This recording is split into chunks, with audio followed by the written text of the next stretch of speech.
नमस्कार, मैं विक्रम सिंह। बच्चों गुड इवनिंग, गुड इवनिंग। आज की क्लास स्टार्ट करेंगे उससे पहले यह बात कि डी ब्लॉक तथा एफ ब्लॉक एलिमेंट्स, डी एवं एफ ब्लॉक तत्व, इसके अंतर्गत आज जो महत्वपूर्ण बात यह है कि एफ ब्लॉक एलिमेंट्स पढ़ेंगे और साथ में लेंथेनाइड संकुचन, जो सबसे महत्वपूर्ण है। सबसे ज्यादा प्रश्न आते हैं लेंथेनाइड संकुचन से। बच्चों इस बात को पढ़ने के लिए, समझने के लिए कुछ बातों की जानकारी होना जरूरी है और उनके बारे में हम बात करेंगे आज की क्लास में। एफ ब्लॉक एलिमेंट्स को भी जानना थोड़ा जरूरी है, उनके रिएक्शंस जानना जरूरी है। तो थोड़ी थोड़ी जानकारी बहुत मायने रखेगा इस चैप्टर में। एकदम डीप में जाने की फिलहाल तो जरूरत नहीं पड़ेगी, लेकिन जितनी जरूरत है उतनी बातें मैं आपको बताऊंगा, आपके एग्जाम के लिए भी और आपके नॉलेज के लिए भी। और उतनी चीजों को याद रखा जा सकता है जितनी मैं आपको यहां पर बताऊंगा। जो भी पढ़ाया जाएगा इन सारी चीजों का नोट्स आप जरूर बना लीजिएगा और जैसा पढ़ाया गया वैसे बना लीजिएगा। नोट्स वाइज ही करूंगा। थोड़ा सा मैं आज थ्योरी लिख के लाया हूं आपके लिए, ताकि लिखने में जो समय लगता है उससे क्या है कि बहुत सारा समय हमारा चला जाता है। तो बाद में इसमें से आप हमारा स्लाइड प्राप्त करके आप सारे नोट्स को अपने कॉपी में नोट कर सकेंगे। तो देखें, आज की क्लास है F block elements. F block elements वो क्या होते हैं, इनके बारे में हम बात करना शुरू करते हैं। चलिए, तो बच्चों ध्यान रखिए कि आज हम पढ़ने वाले हैं एफ ब्लॉक एलिमेंट्स। और एफ ब्लॉक एलिमेंट्स क्या होते हैं हम देखें। एफ ब्लॉक एलिमेंट्स, देखिए सबसे पहली बात तो यह समझना है, यहां पर दो शब्द का उपयोग है।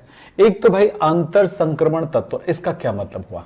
संक्रमण तत्व का मतलब होता है कि दो तरह के शब्दों को समझना है। मैं अगर एक परमाणु की संरचना बनाता हूं तो इस परमाणु की संरचना को ध्यान से देखिए आप।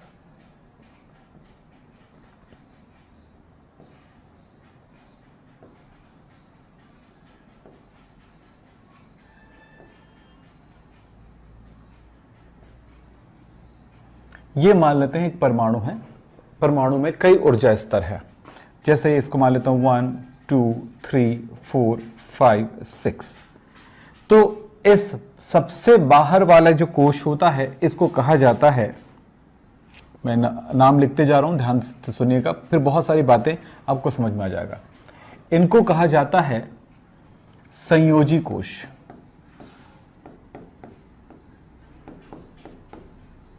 यानी कि वैलेंस सेल। इसको कहा जाता है संयोजी कोश यानी कि वैलेंस सेल।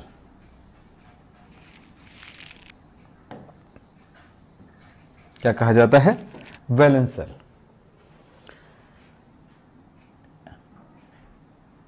और संयोजी कोश, और इसको कहा जाता है संक्रमण कोश।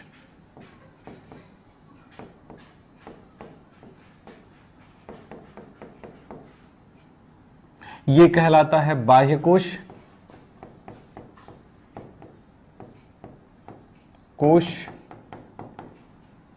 या अंतिम कोश, और इसको कहा जाता है उपांतिम कोश।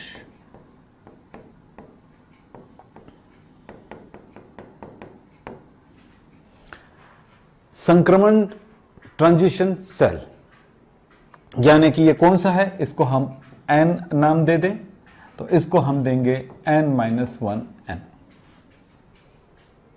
इसके अंदर वाले को क्या कहेंगे, इसको जरा समझेंगे। इसको कहेंगे अंतर संक्रमण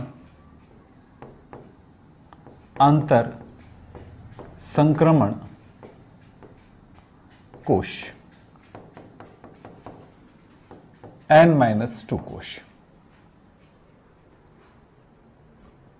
अब अगर मैं यहां पर बोलूं कि इस जगह पर कौन सा सब शेल आएगा, तो आप जानते हो कि पहले वाले में आएगा 1s, दूसरे वाले में आएगा 2s 2p, तीसरे वाले में आएगा 3s 3p 3d, इसमें आएगा 4s 4p 4d 4f, इसमें आएगा 5s 5p 5d 5f, और इसमें आएगा 6s 6p 6d and F। अगर यहां पर यह कह रहे हो कि 6s में इलेक्ट्रॉन भर रहा है तो उसके बाद 5d में भरेगा, 5d के बाद 4f में भरेगा इलेक्ट्रॉन। इलेक्ट्रॉन अगर आप अफबाउ सिद्धांत को देखें तो इलेक्ट्रॉन कुछ इस तरह से भरता है। यानी अगर मैं यहां पर कह दूं कि 6s के बाद इलेक्ट्रॉन जो भरता है वो भरता है 4f में।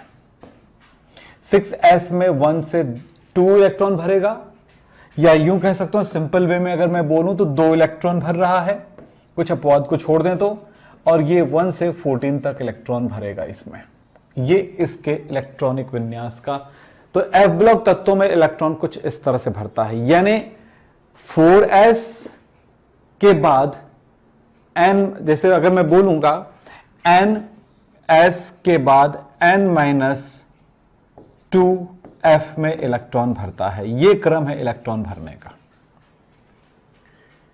और जो भी इलेक्ट्रॉन भरेगा एफ ब्लॉक तत्वों में, अंतिम इलेक्ट्रॉन किस में भरेगा? एफ कक्षक में भरेगा। यानी अब मैं यहां पर एक शब्द दूं कि एफ ब्लॉक तत्व किसे कहते हैं, तो क्या कहोगे? वे तत्व जिनके अंतिम इलेक्ट्रॉन एफ कक्षक में भरता है, या आखिरी बार भरने वाला इलेक्ट्रॉन एफ कक्षक में भरता है, तो ऐसे तत्वों को एफ ब्लॉक तत्व कहेंगे। अब सवाल आता है कि आंतर संक्रमण तत्व किसे कहेंगे? तब कहेंगे कि वे तत्व जिनके अंतिम इलेक्ट्रॉन n-2f में भरता है, अंतर संक्रमण तत्व कहलाता है। इसका संयोजी कोश इलेक्ट्रॉनिक विन्यास ये होता है। तो अब इनकी बारे में और भी जानकारी है जिसको जानना है। तो अभी इलेक्ट्रॉन कहां भरेगा? यहां पे भरेगा। इसमें भर जाए, इसमें भर जाए, तब जाकर के इसमें, यानी कि इसमें भरने के बाद डायरेक्ट इसमें भरना शुरू हो जाता है n-2f में। चलें साहब, हमने देखा यहां पे इन्हीं बातों को थोड़ा सा और इनकी परिभाषाओं को समझें, इनको ध्यान दें। तो लिखा है एफ ब्लॉक के तत्वों में अंतिम इलेक्ट्रॉन कहां भरता है? एंट पेनाल्टीमेट कोश में, यानी कि 2 अंदर वाले ऊर्जा स्तर में, जिसको अंतर संक्रमण कोश कहते हैं, इसमें इलेक्ट्रॉन भरता है। एफ के एफ कक्षक में प्रवेश करता है, यानी n-2f में इलेक्ट्रॉन प्रवेश करता है अंतिम बार इलेक्ट्रॉन, इसलिए इनको अंतर संक्रमण तत्व कहते हैं। अंतर संक्रमण तत्व कहने का मतलब है अंतर कोश में भरता, अंतर संक्रमण कोश में भरता है इलेक्ट्रॉन। कुछ छोटी छोटी मैं बातें बता दूं, लंबा लिखने में टाइम लग जाएगा, इसलिए छोटी छोटी बातें मैंने आपके लिए लिख दिया। आप बढ़िया सा नोट्स आपके लिए बन जाता है। इस ब्लॉक में तत्व, यानी कौन सा ब्लॉक में? एफ ब्लॉक तत्व में। एफ ब्लॉक में तत्वों की कुल संख्या 28 है। मैं आपको दिखाऊंगा कितने तत्व है। 28 तत्व हैं।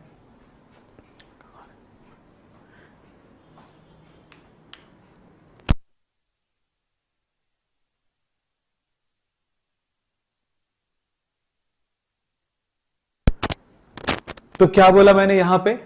जिसे आवर्त सारणी के मुख्य भाग के नीचे डी ब्लॉक तत्वों के से अलग रख दिया गया, यानी यहां पर एस तथा डी ब्लॉक तत्वों से, मतलब डी ब्लॉक तत्वों के अंदर डाल के नहीं रखा गया, उससे बाहर रखा गया है। इसको मैं आवर्त सारणी में आपको दिखाऊंगा।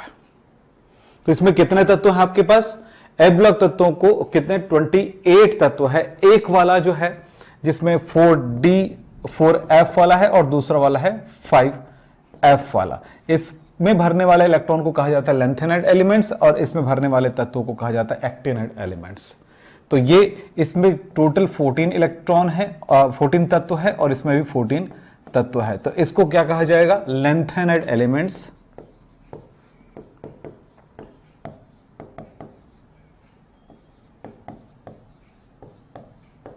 और इसके वाले को एक्टिनाइड एलिमेंट्स कहा जाता है।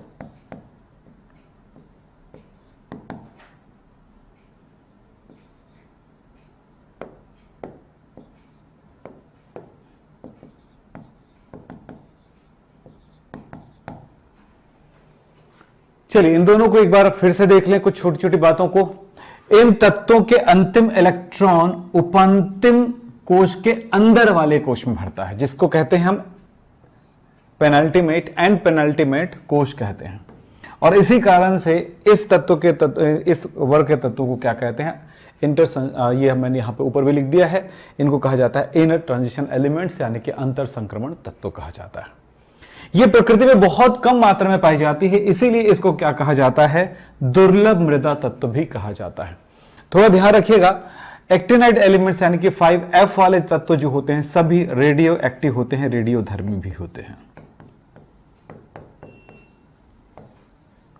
चलो इन चीजों को नोट करते जाइएगा अपने कॉपी में, अभी नहीं तो फिर कभी जैसे भी, लेकिन ये सारी बातें आपके पास होनी चाहिए पता।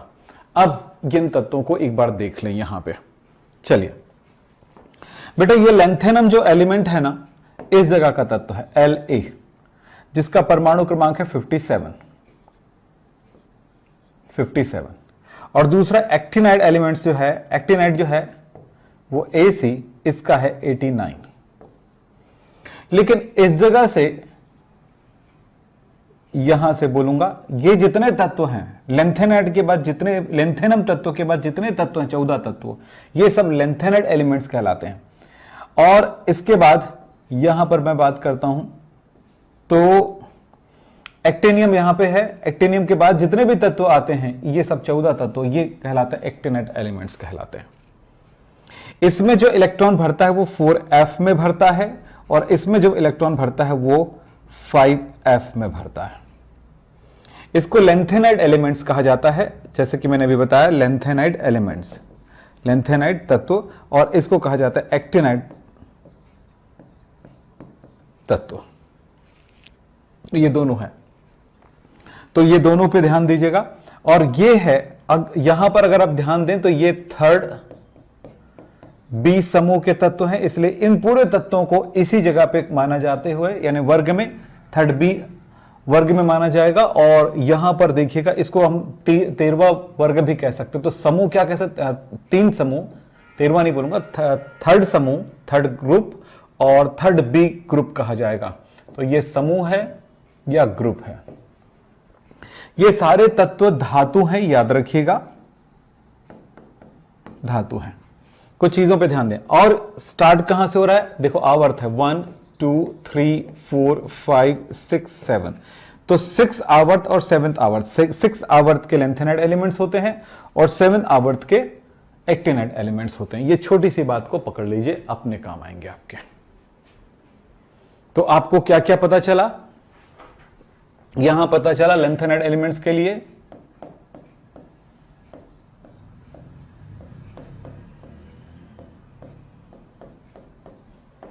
लेंथेनाइड तत्वों के लिए आपको लिए पता चला कि इसका समूह है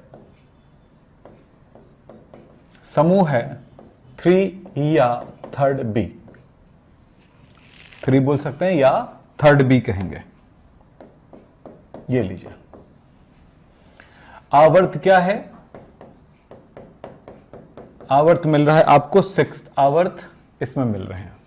पूरे तत्व कितने हैं इसमें, 14। इसी तरह से एक्टिनाइड एलिमेंट्स,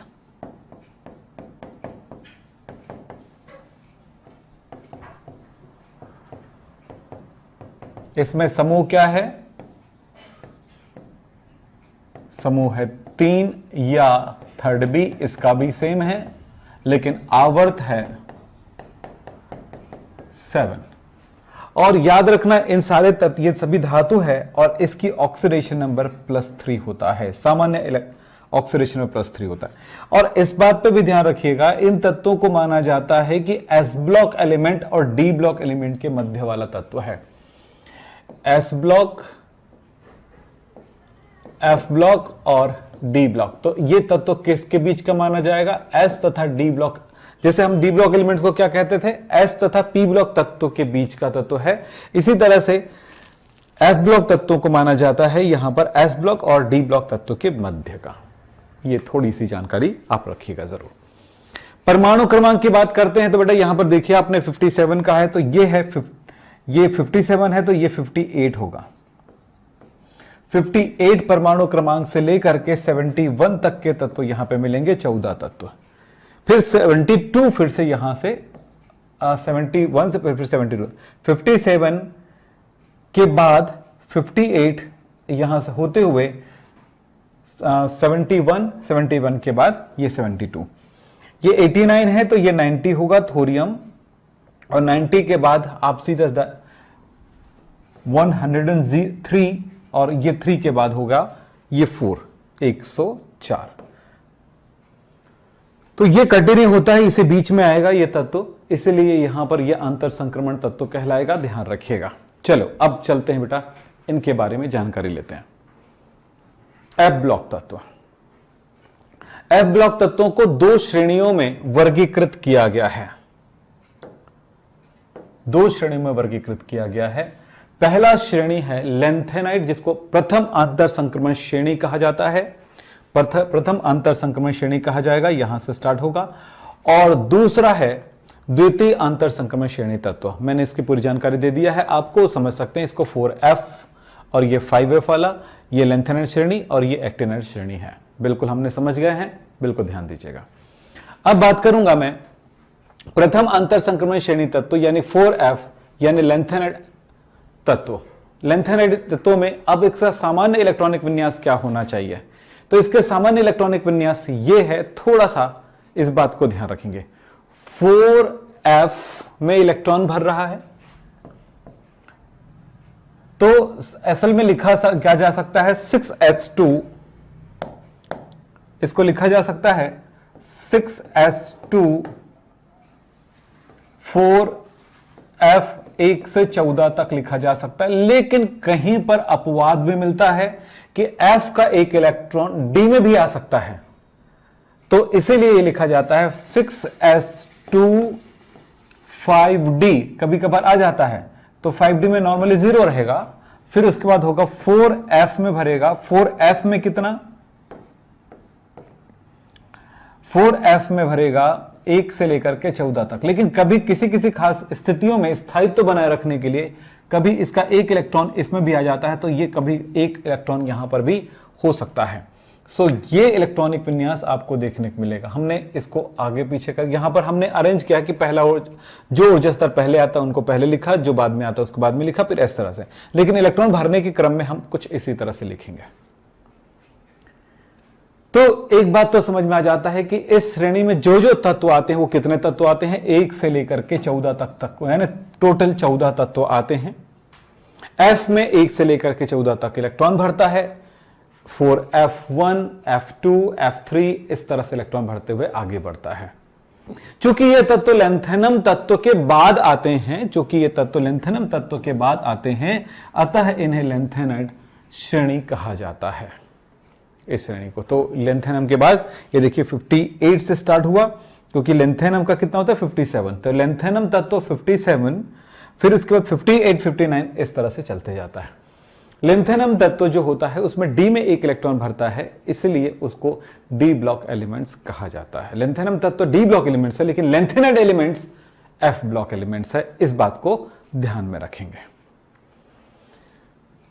द्वितीय संक्रमण श्रेणी तत्व 5F श्रेणी, ये तत्व एक्टिनियम के बाद आते हैं, इसलिए इसको एक्टिनाइड एलिमेंट्स कहा जाता है। ये तो इसका परमाणु क्रमांक, ये एक्टिनाइड्स के बाद ये थोरियम से स्टार्ट हो रहा है 103 परमाणु क्रमांक तक। इलेक्ट्रॉनिक विन्यास, इसका इलेक्ट्रॉनिक विन्यास किसका, लेंथेनाइड एलिमेंट्स के इलेक्ट्रॉनिक विन्यास के बारे में मैंने बताया है कि इसका इलेक्ट्रॉनिक विन्यास क्या होगा। 4F 1 से 14 तक, D 5D में शून्य तो अधिकांश जगह पर देखने को मिलेगा, लेकिन कुछ जगहों पर आपको यहां पर D में एक इलेक्ट्रॉन भी भरा हुआ नजर आएगा। 6s2, तो ये आप इस चार्ट को देखने से क्लियर हो जाएगा। आप देखिएगा जैसे ये लेंथेनम एलिमेंट है, तो ये तो एक्चुअली डी ब्लॉक एलिमेंट है, तो इसको छोड़ दीजिए आप, डी ब्लॉक एलिमेंट है ये, इसको छोड़ दीजिए आप। तो यहां से इसके बाद से शुरू होगा, हाँ, जो लेंथेनाइड एलिमेंट्स है वो यहां से शुरू होगा, सीरियम से।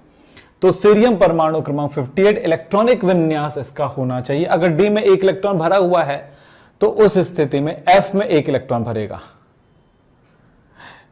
ठीक है। लेकिन अगले वाले में चूंकि डी में इलेक्ट्रॉन नहीं भरता, तो डी का इलेक्ट्रॉन एफ में आने से F3 हो जाएगा। इस तरह से कहीं कहीं पे डी में इलेक्ट्रॉन मिलेगा, जैसे इस जगह पे मिलता है डी में इसमें मिलता है डी में इलेक्ट्रॉन, और इस जगह पर डी में इलेक्ट्रॉन मिलता है, और ये लास्ट में एक बार डी में इलेक्ट्रॉन मिलता है। ये थोड़ा अपवाद है। जब इलेक्ट्रॉनिक विन्यास बनाओगे ना, एक बार बना के देखो तो सारी चीजें क्लियर होगी, अन्यथा ऐसे क्लियर नहीं होगा इन बातों को। तो ये बना के देखने पर ही प्रैक्टिस कर सकते हैं।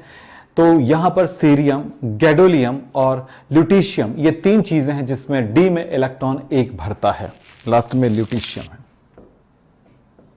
इलेक्ट्रॉनिक विन्यास बनाओगे बेटा एक एक करके, तब आपको पूरा एहसास होगा, इलेक्ट्रॉनिक विन्यास के नियम आपको क्लियर हो जाएगा। यानी कि आप बाओ के सिद्धांतानुसार जब आप काम करोगे इलेक्ट्रॉनिक विन्यास निकाल करके, तब कहीं अपवाद जो है आप करके देखोगे तो क्लियर हो जाएगा। मैं जहां तक समझता हूं, जो बच्चा, मैंने इतना ही कहा है, इतना ही पढ़ाया है, और बच्चों को जब मैंने कहा इलेक्ट्रॉनिक विन्यास बना के जब इसको प्रैक्टिस करोगे तो आपको एक एक चीजें क्लियर हो जाएगा। जैसा आप पहले इलेक्ट्रॉनिक विन्यास बनाते थे, बिल्कुल वैसे ही आप बना करके इसको सॉल्व करके देखिए। फिर बात करता हूं बेटा, यहां पर जो लेंथेनाइड एलिमेंट्स के जो गुण होते हैं उनको मैं शॉर्ट में आपको बताऊंगा, इनके कौन कौन से गुण हैं और किस अवस्था में ये होते हैं। बस एक छोटी छोटी बातें आपको बताऊंगा, बिल्कुल क्लियर हो जाएगा। पहली कि ये भौतिक अवस्था इसकी होती है, सभी ठोस होते हैं, और क्या होंगे, ये धातु होते हैं।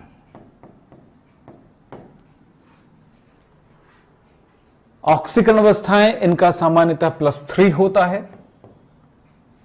देखो शॉर्ट में पूरी बातें बता रहा हूं। रंग, इसमें अयुग्मित इलेक्ट्रॉन होने पर, इसके F कक्षक में अयुग्मित इलेक्ट्रॉन होने पर ये प्रायः रंगीन आयन बनाते हैं।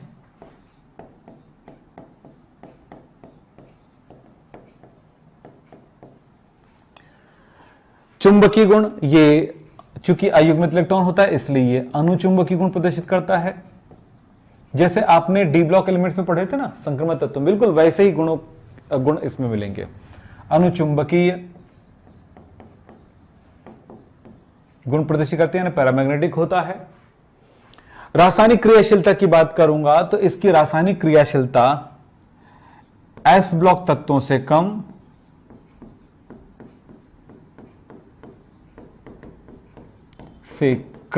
क्रियाशील होता है, परंतु डी ब्लॉक तत्वों से अधिक।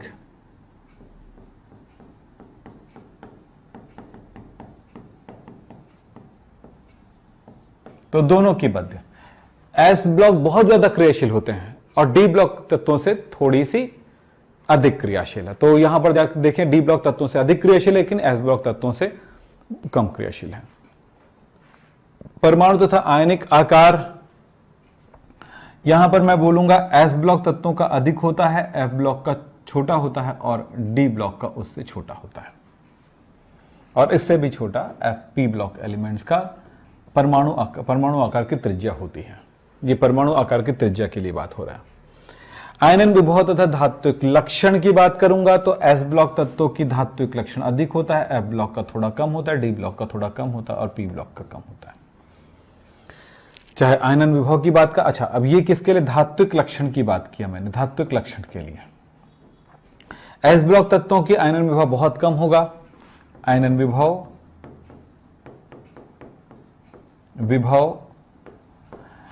एस ब्लॉक तत्वों की आयनन विभव कम होगा, एफ ब्लॉक का ज्यादा होगा, डी ब्लॉक का और ज्यादा होगा, और पी ब्लॉक का और ज्यादा होगा। फिर बात आता है जल में ये यौगिकों की विलेयता।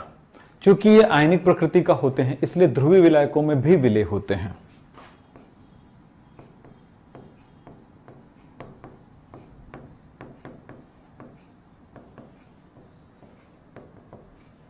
में अधिकांश विलेय होते हैं, यानी अधिकांश लवण जो होते हैं इसके विलेय होते हैं। फिर बात आता है संकुल निर्माण। इसकी संकुल निर्माण क्षमता वैसे डी ब्लॉक तत्वों से कम होता है।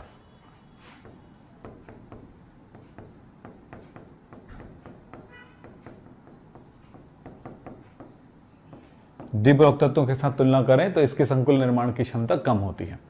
अब आपको मैंने सारी चीजों का शॉर्ट में जवाब दे दिया है। इन बातों को याद रखेंगे, जिसमें बहुत सारे अक्सर ये 2-3 बातें बहुत महत्वपूर्ण हैं आपके लिए, या ज्यादा करें तो ये 4 बस। अब चलते हैं आगे। रासायनिक क्रियाशीलता के बारे में बात करें कि ये डी ब्लॉक तत्वों की तुलना में अधिक क्रियाशील है। तो ये कैसा धातु है, कैसा है, इसके बारे में बताता हूं। लैंथेनाइड एलिमेंट्स अत्यधिक क्रियाशील है, एस ब्लॉक तत्वों में थोड़ा कम क्रियाशील है, लेकिन ये डी ब्लॉक तत्वों की तुलना में बहुत अधिक क्रियाशील होते हैं। ये +3 ऑक्सीडेशन नंबर दर्शाते हैं। लैंथेनम तत्वों को मैं Ln से दर्शाता हूं तो इसकी ऑक्सीकरण संख्या +3 देखने को मिलेगा। लैंथेनाइड Ln, ये कोई एलिमेंट नहीं है, उन सीरीज के सारे तत्वों को मैं Ln से दर्शा रहा हूं।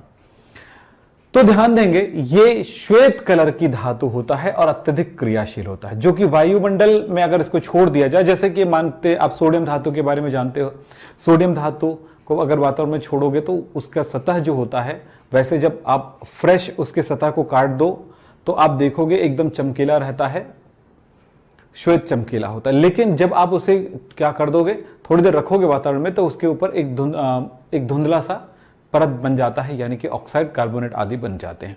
तो ऐसे ही यहां पर लैंथेनाइड एलिमेंट के सतह जो होता है वो मटमैले कलर का हो जाते हैं, जो वायुमंडल से क्रिया करने के बाद।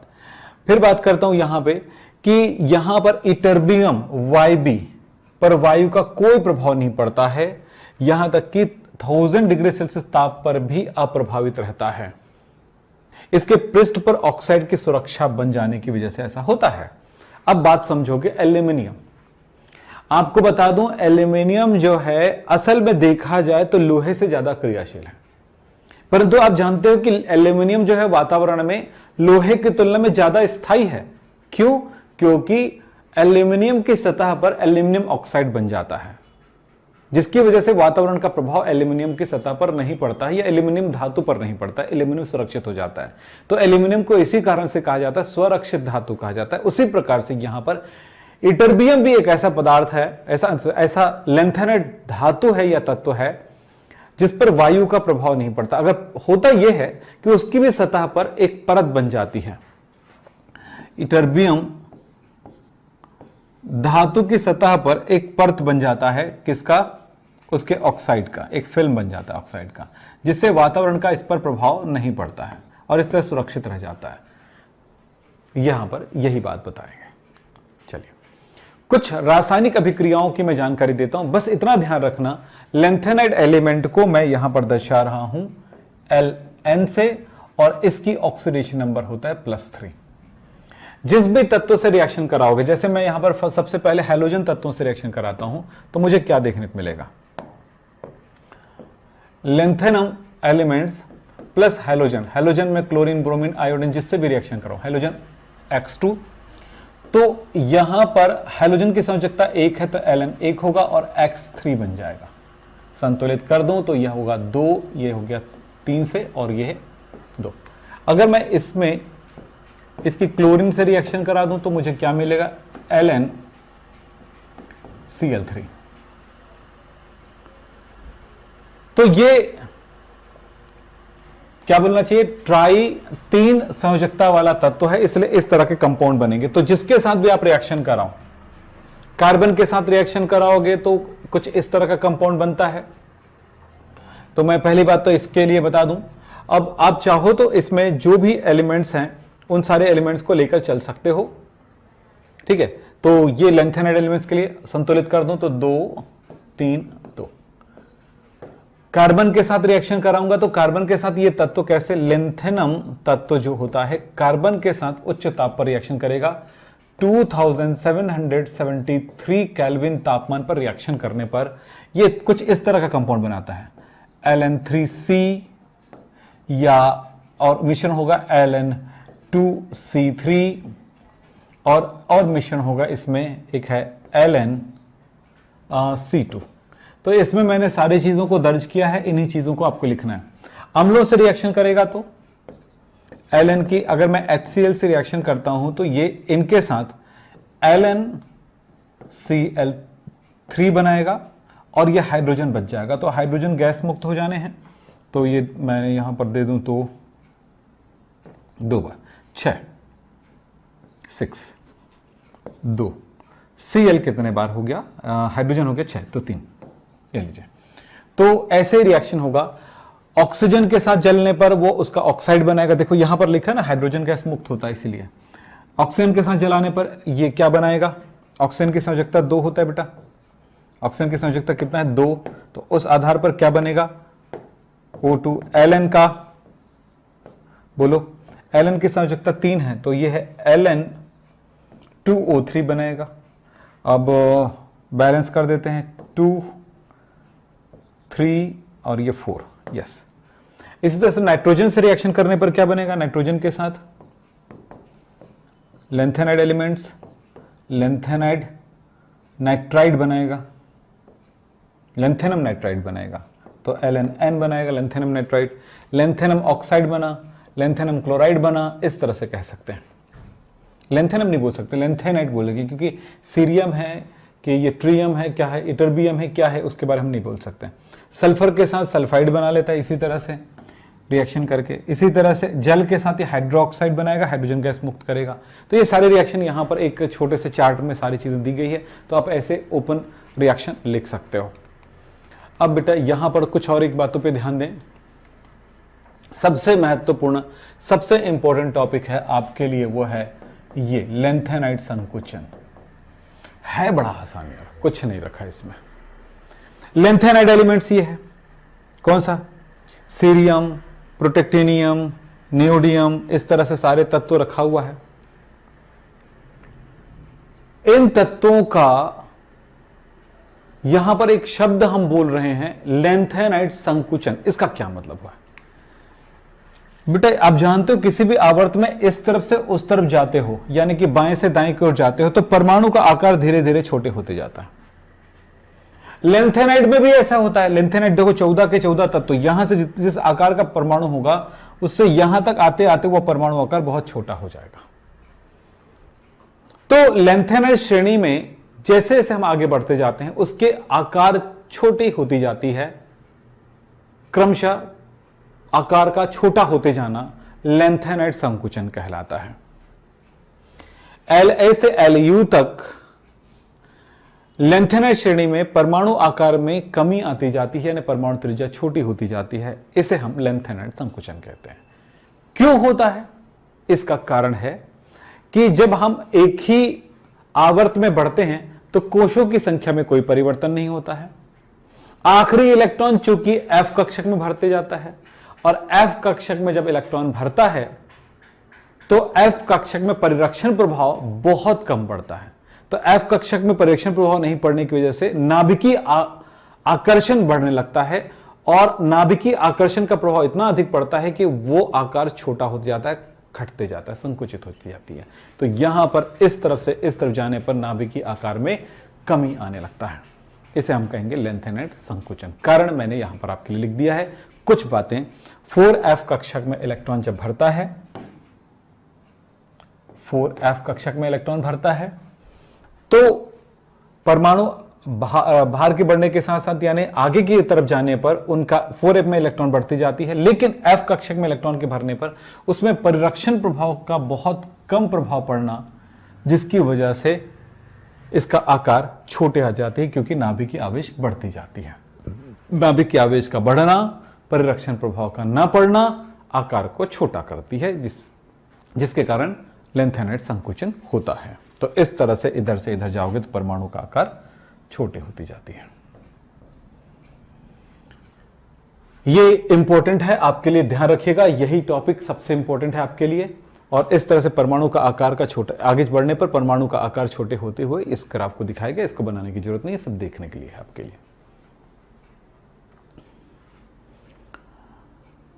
लेंथेनाइड संकुचन का क्या प्रभाव पड़ता है बेटा? देखिए कुछ चीजें मैं आपको बताना चाहूंगा। लेंथेनाइड संकुचन का प्रभाव पड़ता है ऑक्साइड तथा हाइड्रोक्साइड के क्षारीय गुण। लेंथेनाइड संकुचन होने की वजह से इनके क्षारीय गुण जो होता है धीरे धीरे कम होने लगती है, यानी कि उसकी अम्लीय गुणों में वृद्धि होती है। दूसरा है लेंथेनाइड और लेंथेनाइडों का जो है पृथक्करण थोड़ा कठिन हो जाता है लेंथेनाइड संकुचन की वजह से, यानी कि इनकी गुणों में काफी समानता आ जाती है, जिसकी वजह से उसको पृथक नहीं किया जा सकता। तो पृथक करने के लिए आयन विनिमय विधि का उपयोग किया जाता है।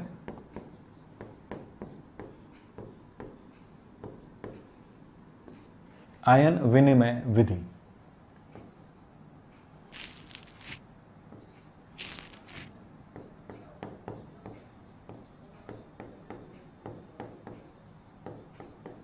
और संक्रमण तत्वों के द्वितीय एवं तृतीय श्रेणी के समूह के परमाणु आकार समान होते हैं। तो मैं यहां पर यह दिखाना चाहूंगा, संक्रमण तत्व द्वितीय और तृतीय श्रेणी के तत्वों के एक ही समूह के परमाणु आकार समान होते हैं। यह सबसे इंपॉर्टेंट है। यहीं पर एक प्रश्न आता है इसी से रिलेटेड कि zirconium and hafnium, zirconium Zr और HF का परमाणु आकार लगभग बराबर क्यों है? तो देखिए मैं यहां पर दिखाता हूं। देखो यहीं से देखेंगे, बिल्कुल आसान सी बातें आपको दिखाता हूं, समझ में आएगा।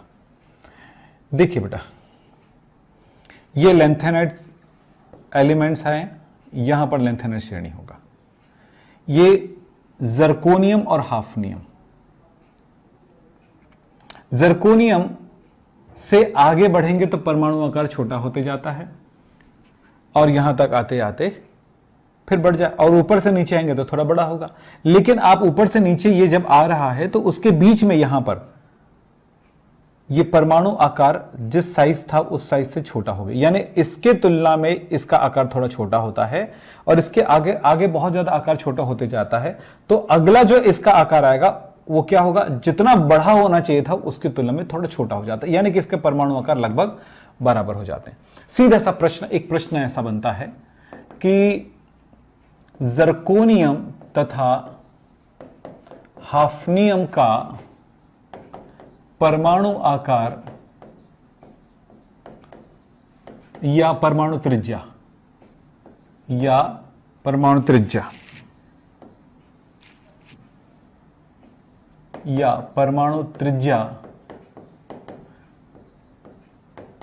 लगभग बराबर होता है, क्यों?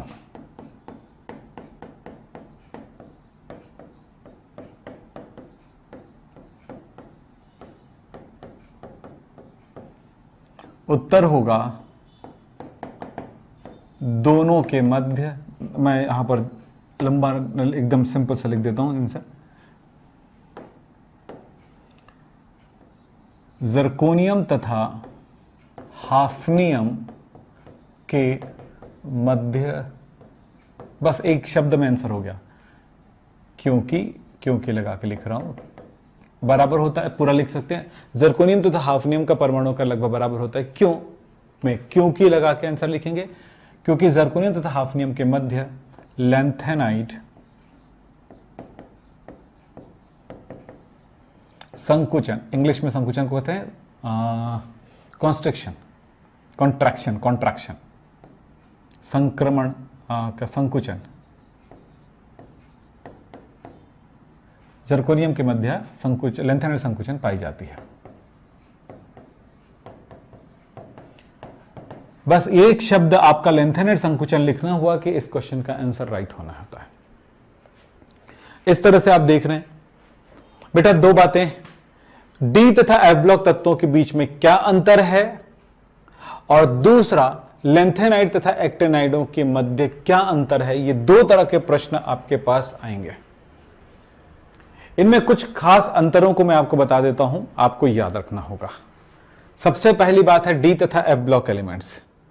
डी ब्लॉक एलिमेंट्स में क्या होगा, खास चीज इलेक्ट्रॉनिक विन्यास से संबंधित बातें तो ये पता है कि भाई इसका इलेक्ट्रॉन डी कक्षक में भरता है, इसका इलेक्ट्रॉन एफ कक्षक में भरता है, इतना तो समझ में आता है डी तथा एफ ब्लॉक में। दूसरी बात, यहां पर इसको संक्रमण तत्व कहते हैं, उसको अंतर संक्रमण कहते हैं। इसके उपांतिम कोश में इलेक्ट्रॉन भरता है, जबकि इसके एंड पेनल्टीमेट कोश में इलेक्ट्रॉन भरता है, और किसमें भरता है, डी में भरता है इसमें, जबकि इसमें एफ में भरता है। दूसरा, इसको संक्रमण तत्व कहते हैं, इसको अंतर संक्रमण तत्व कहते हैं। ये प्रकृति में उपलब्ध होते हैं, जबकि ये दुर्लभ होते हैं, जिसकी वजह से इसको दुर्लभ मतलब रेयर होते हैं, कम मात्रा मिलते हैं, इसलिए दुर्लभ मृत तत्व कहते हैं।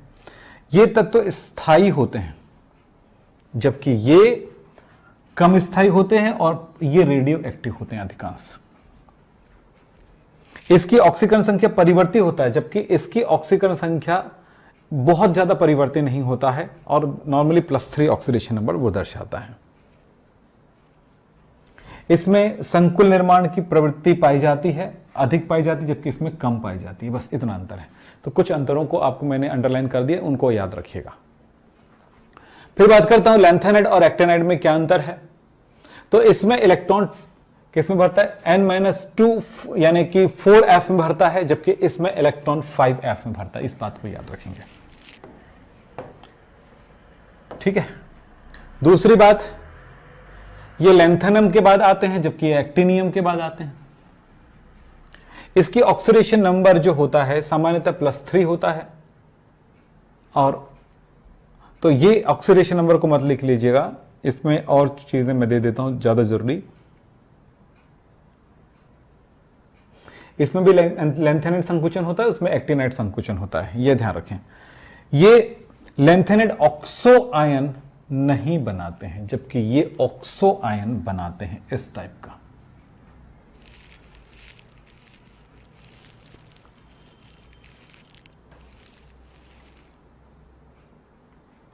इसमें प्रोमेथियम को छोड़ करके कोई भी रेडियो एक्टिव नहीं है, जबकि इसमें सारे रेडियो एक्टिव हैं। ये कुछ अंतर है जिसको मैंने अंडरलाइन किया है, इन बातों को ध्यान रखेंगे बच्चों।